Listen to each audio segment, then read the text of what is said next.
Now, dear student, continue of chapter number 1. Our next topic is British interest in India.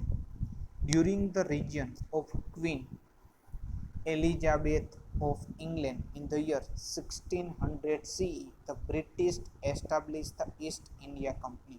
Now, in which year the Britishers established the East India Company? The Britishers established the East India Company in the year 1600.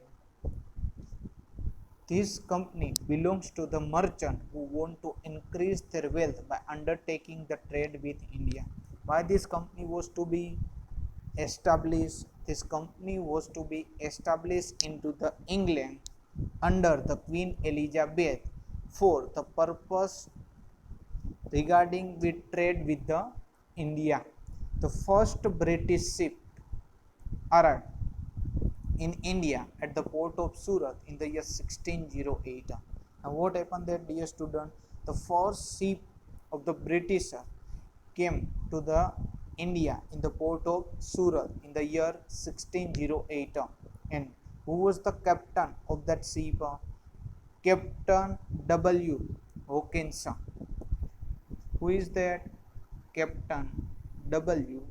Hawkins. The captain of that ship was the first British to set foot in the India. He met the Jahangir but did not get his permission to trade. Now what happened there?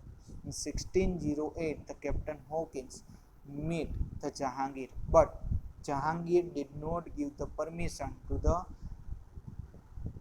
Captain Hawkins for the trade. Thereafter, Sir Thomas Roe, who after next came Sir Thomas Roe, arrived in India and who acquired the permission to establish a trading center in the Surat. What happened that after Captain Hawkins, the next Britisher, Sir Thomas Roe, arrived in India and would take the permission to establish a trading center into the Surat. Later, Delhi went into the hands of the Shah Jahan. Shah Jahan gave the permission to the British to carry out the trade in Bengal. Now, who gave the permission to the Britisher to carry out the trade in Bengal? Shah Jahan gave the permission to the Britisher to carry out the trade in Bengal. After the Britisher, the French came to the India. The French also established the French East India Company in the year 1664. They established the factory in Surat, Machilipatnam and Pondicherry. The head of the French company was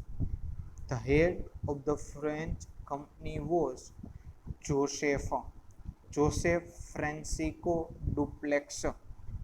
Who was the head of the French East India Company? The head of the French East India Company was Joseph Francisco Dupleix, who had the desire to expand the European rule into the India. Thus, a French and British stood in competition against each other to become the strongest European company. Now, what happened there?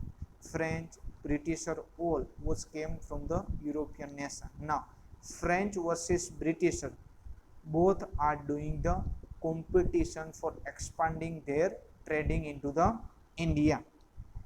There were innumerable disputes and battle, and finally the British emerged as the winner. Now what happened there? So many times, innumerable it means so many times. The dispute it means controversy between the French and British, and that's why the what happened that battles was to be the done, and that's why in the battle British emerged as a winning and French was the loser. However, the French retained their control over the trading center of Pondicherry, Mahe and Chandranagar. British trade in Bengal. The British first started their trade on the bank of river Hooghly. Now, from where the British was started the trade, the British was started their trade on the bank of river Hooghly and established their fort in the year 1651. In which year the British established their fort? The Britisher was established their fort in the year 1651. The fort were garrisoned for their protection of the factory and got the permission from the Mughal Emperor Aurangzeb. Now what happened? That's why they have to prepare their fort. Also preparing their fort, they also put the army for the garrisons. Garrisons, it means they are putting their army for the protection of their factory and got the permission from the Mughal Emperor Aurangzeb to trade without paying taxes against an annual payment. Now, what happened then? Aurangzeb gave the permission to the Britisher to do the trade without paying taxes against an annual payment. Now, here you given the picture of ship of British and their force. Here also one map is there, India 1797, India 1840 and India 1857. It means the expansion of British rule between 1757 and 1857. It means within the 100 year British rule and local ruler. By this time the East India Company was in a race to earn the more and more money. Now what happened there? You know very well that now Aurangzeb was already given the permission that they now British are not paying the taxes, and that's why now East India Company day by day now they are doing more and more money in the ration. As per the order passes in Bengal, only the company avail the benefit of tax-free trading. Now what happened? Only the company have given the benefit that they have not pay the tax for the trading. But what happened that however the many officers who were engaged in the private trade did not pay the taxes. Now what happened that only company have a permission to not the pay the taxes. But now what happened that so many British officers are there and now they are also doing their own trading, private trading, and they are not paying the any kind of the taxes. As a result, what happened there?